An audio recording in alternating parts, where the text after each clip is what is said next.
Hello everyone, here Dr. Zahid Ansari, Professor of Computer Science and Engineering. In this video, I'll be discussing about how Java Applet works and its life cycle. Let's take an example of a Hello World applet. It looks something like this. We have an applet window in which we are printing Hello World. How does the code looks like? So here is the code. We are first importing java.awt.star and java.applet.applet. Okay. Java.awt.star we are importing because we want the access to the graphics from the AWT. That's why we are importing. And java.applet.applet we are importing in order to get access to the applet class. So we are creating our Hello World applet which extends the applet class. Okay. So our Hello World, it becomes applet.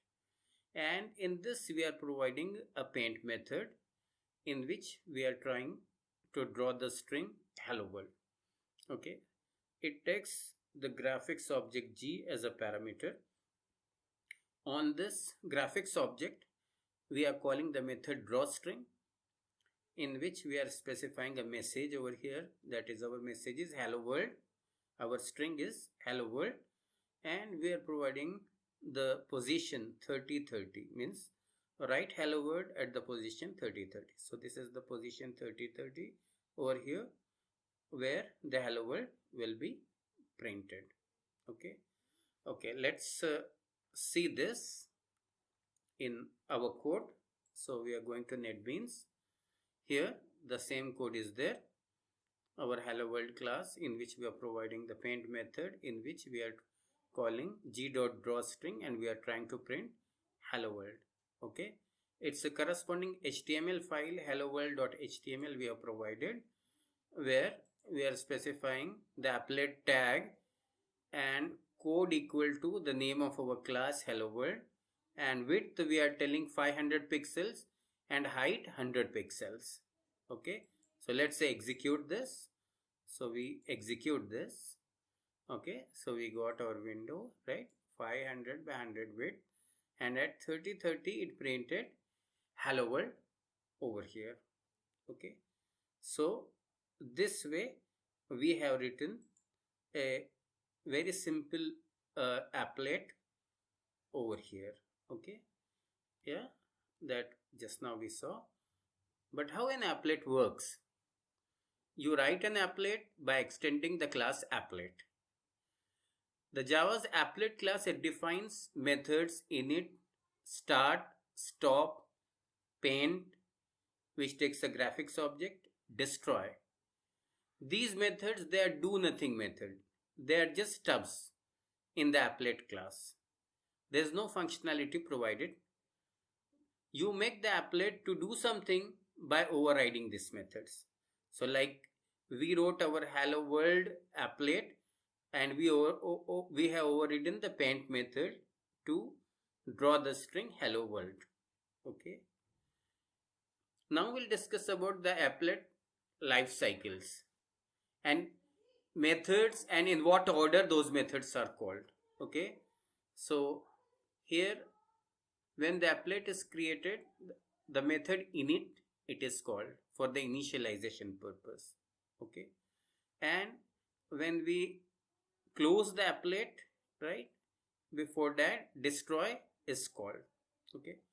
And whenever the applet window comes to the focus, start is called, and whenever it is hidden, the stop is called. And this may happen many times. Okay. In between we do the work here. Okay. In which we paint also. So init and destroy methods, they are called once each. Start and stop are called whenever the browser enters and leaves the page. Do some work is code that is called by your listener, right? So whenever any event happens, for that we provide a listener, and that listener performs the event handling based on what kind of event has occurred. Paint method is called when applet needs to be repainted. Okay. So these are the applet life cycle methods. Okay, we'll see these methods, right? First is the init method, public void init. This method is intended for whatever initialization is needed for an applet. So all the when the applet is created, all the initializations we do over here. Usually we create the GUI over here. And method start, public void start. This method is automatically called after init method. It is also called whenever the user returns to the page containing the applet of after visiting other pages. So if you visit other pages and we come back to the page, then also it is called. Then there's a method public void paint, right, which takes a graphic object.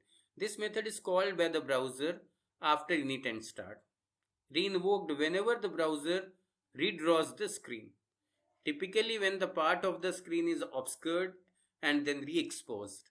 This method is where user level drawings are placed.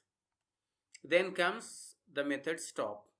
This method is automatically called whenever the user moves away from the page containing the applet. This method can be used to stop an animation. Then method destroy, public void destroy. This method is only called when the browser shuts down normally. Okay. So an applet skeleton. Okay.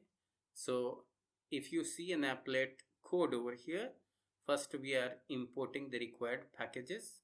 Okay. After that we are providing the HTML applet code. The HTML applet tag we can provide in the comments within the applet Java applet source code also. Okay. Then let's see here, we have provided just an applet skeleton class which extends applet, and in this in the skeleton we are specifying that there is an init method for initialization.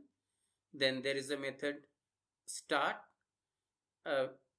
whatever we want once the window is started or it is resumed again.